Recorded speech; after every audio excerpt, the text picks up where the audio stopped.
हाय children, so next step हम discuss करने जा रहे हैं the same mechanism of breathing में, that is forced inspiration and forced expiration. Right children, effort के साथ खींचना हवा अंदर की तरफ लंग्स में। आप जानते हो लंग्स टोटल वॉल्यूम होती है 6000 ml की स्पेस रहती है लंग्स के अंदर।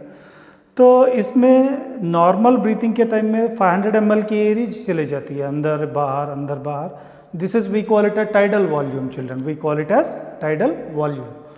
वैसे ही अगर फोर्स के साथ एक्सपायर करोगे ये तभी पॉसिबल है जब इमरजेंसी की केसेस अराइज हो जाते। फॉर एग्जांपल, आपकी बॉडी में कार्बन डाइऑक्साइड की लेवल बढ़ गई है, ब्लड में CO2 बढ़ गई है और साथ में हाइड्रोजन आयन की कॉन्सेंट्रेशन बढ़ गई है। ये चीज़ हमारी बॉडी की स्पेशल बॉडीज है, aortic bodies and carotid bodies.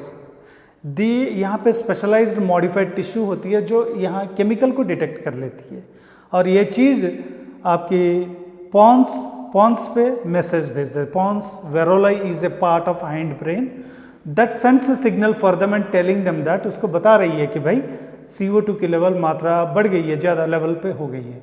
तो इमीडिएटली हमारी सिस्टम क्या करती है, तुरंत लंग्स को एक मैसेज भेजती है कि इनहिबिटरी मैसेज भेजती है। क्या इनहिबिट करती है, बताती है कि भाई 2 मिनट के लिए तू रुक जा, तो इंस्पिरेशन थोड़ी समय रोक दे, फोर्स के साथ एक्सपायर करो और ज़्यादा एयर बाहर भेजो क्योंकि CO2 बॉडी में एक्यूमुलेट हो गई है। This is done in our body. उसके बाद तुरंत क्या होगा, फिर से नॉर्मल ब्रीथिंग रिस्टोर हो जाती है। वैसे ही अगर फोर्स के साथ इंस्पायर करोगे that is also there. So forced expression की बात करें तो फोर्स्ड इंस्पिरेशन की भी बात होती है। Right children, so let us we talk about them. Okay, so एक टैबलर फॉर्म के थ्रू इसको डिस्कस करते हैं। ओके चिल्ड्रन, फोर्स्ड एक्सप्रेशन में, ओके, फोर्स्ड ब्रीथिंग में, in forced breathing okay, internal intercostal muscles, internal intercostal muscles, आप इसको short form दीजिएगा IICM। वैसे EICM is for external intercostal muscles and IICM for internal intercostal muscles. What are the muscles involved here are internal intercostal muscles, जो deep में costal region में located है muscles, इसको आप इंटरनल कहेंगे। So which are present on the periphery, आप इसको कह सकते हो external intercostal muscles. External normal breathing में यूज होती है, इंटरनल फोर्स्ड ब्रीथिंग में होती है। Internal intercostal muscles and abdominal muscles. These two plays an important role in forced breathing. ये forced breathing की बात कहेंगे तो हम इसको एक टैबलर फॉर्म के थ्रू डिस्कस करते हैं। स्टेजेस ऑफ ब्रीथिंग, एक छोटा सा ओके, स्टेप्स ऑफ ब्रीथिंग आप बोल सकते हो। We can say number 1 steps of breathing.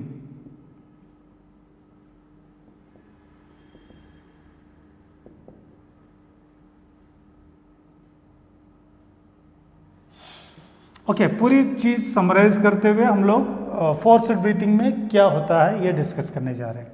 Okay, and the part of the brain that is controlling them, actually the part of the brain that is controlling,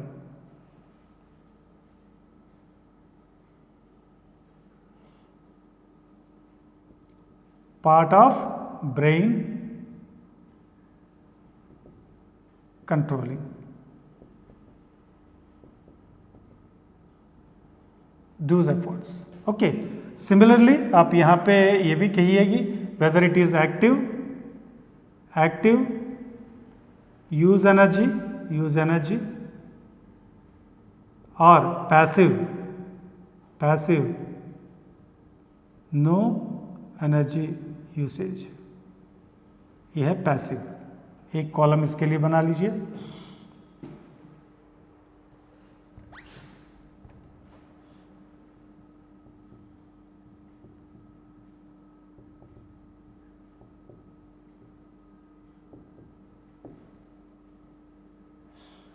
Okay, muscles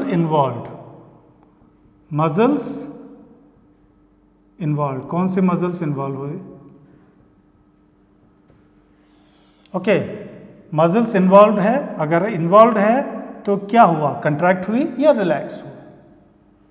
muscles involve and इसी में एक छोटा सा category यहाँ पे differentiate कर लीजिएगा, and contraction या रिलैक्सेशन, क्या हुआ है, कंट्रैक्ट हुई या रिलैक्स हो गया? और उसके बाद volume of thoracic cavity, okay, volume, okay, and pressure of thoracic cavity,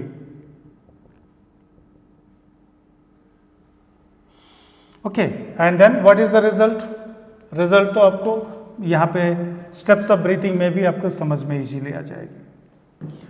तो पहला क्या है, normal inspiration, the first one is normal, जो हम अभी डिस्कस कर चुके हैं ऑलरेडी। नॉर्मल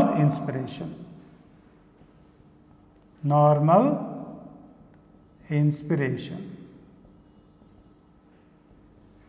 मैंने आपको बताया नॉर्मल इंस्पिरेशन को कौन सी ब्रेन कंट्रोल करती है, कौन C central nervous system control करती है? Autonomous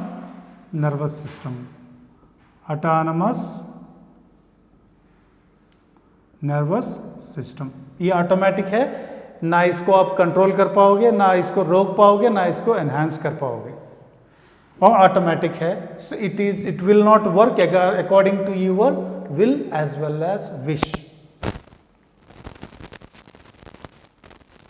hello, okay. And active, ये एक्टिव है पैसिव है, मैंने अभी बताया आपको, this is active process, means energy utilize होती है। कौन सी मसल इन्वॉल्व है? एक्सटर्नल इंटरकोस्टल मसल्स और फ्रेनिक मसल्स इन्वॉल्व है। ये कंट्रैक्ट होगी, this contract, external intercostal contracts, phrenic muscles भी कंट्रैक्ट होती है। ओके, वॉल्यूम क्या होगा? इंक्रीज हो जाती है इसकी, पल्मोनरी वॉल्यूम क्या होगी, या थोरैसिक वॉल्यूम, कैविटी की volume increases. This is number 1।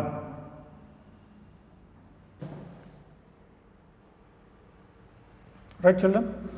Number 2,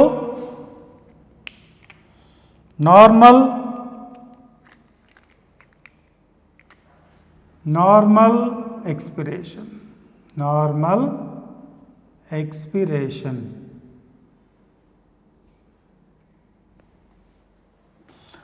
expiration is also an activity that is controlled by autonomous nervous system.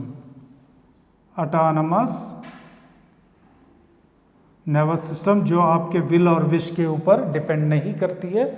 Obviously normally जैसा होना वैसा हो जाता है। आप कैविटी की वॉल्यूम कम हो जाती है तो एयर अंदर आ जाती है, इंस्पिरेशन है। कैविटी में एयर भर जाती है, वॉल्यूम भर जाती है, वॉल्यूम इंक्रीज हो जाती है तो प्रेशर, ओके, प्रेशर डिक्रीज होती है। प्रेशर इंक्रीज तब होती है जब वॉल्यूम डिक्रीज हो जाती है।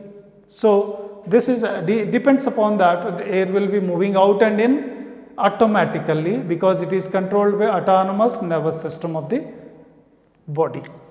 एंड ये प्रोसेस क्या है? पैसिव है, यहाँ पे कोई एफर्ट नहीं लगती है, कोई एनर्जी यूटिलाइज नहीं होता। Same muscles, external intercostal muscles and phrenic muscles involve है। और ये क्या होगा? रिलैक्स करती है, relax and relaxes. And pulmonary volume क्या होगा? डिक्रीज होती है।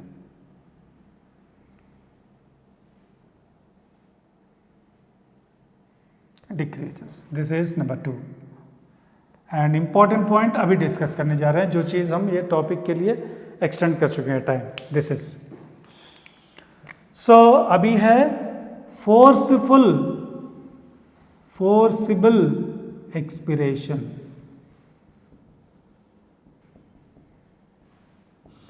Forcible expiration आपकी ब्रेन में द वॉलंटरी सेंटर है, सेरिब्रल कॉर्टेक्स कंट्रोल करती है। दिस इज कंट्रोल्ड बाय, आपकी विल है, आपके बॉडी में कार्बन डाइऑक्साइड की लेवल बढ़ गई है तो इमीडिएटली ये ऑटोनमस सिस्टम बताती है, एक मैसेज दे देती है रेगुलेटरी सेंटर को कि भाई नेक्स्ट इंस्पिरेशन रोक देना।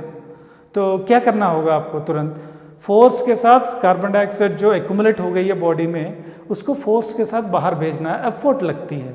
Effort is an voluntary activity which is controlled by cerebral cortex present in the forebrain region, right children?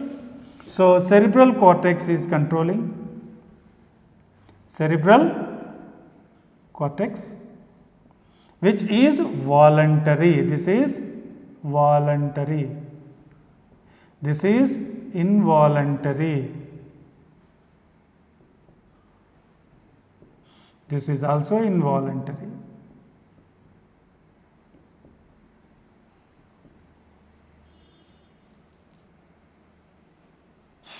And forcible expiration is an active process here. आप effort लगा के आप effort लगा के ब्रीथ करने की कोशिश, एक्सपायर करने की कोशिश कर रहे हो। So this is an, we can call it as, this is an active process, this is active but it is a voluntary action. You are involve, your efforts are involve here. What are the muscles involve here? Internal intercostal muscles and abdominal muscles and abdominal muscles. These two are involved here which undergo contraction, contracts. Generally normal cases में क्या होता है, relax करती है, expiration में relaxation होता है। यहाँ पे देखिए रिवर्स केस है, यहाँ पे एफर्ट लग रही है, कंट्रैक्ट, कंट्रैक्ट्स एंड वॉल्यूम क्या होती है, डिक्रीज। वॉल्यूम में कोई फर्क नहीं पड़ता है, लेकिन ये एफर्ट के साथ है, that is which is regulated and monitored completely by the regulatory system of the respiration, breathing mechanism. The last one is forcible inspiration.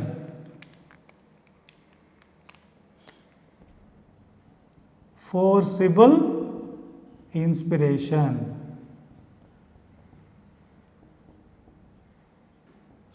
Forcible inspiration में सेम है, cerebral cortex, but cerebral cortex and activity is voluntary, will के हिसाब से होती है। सो ये है central nervous system की कंट्रोल में है, ये है पैसिव है, दिस इज पैसिव,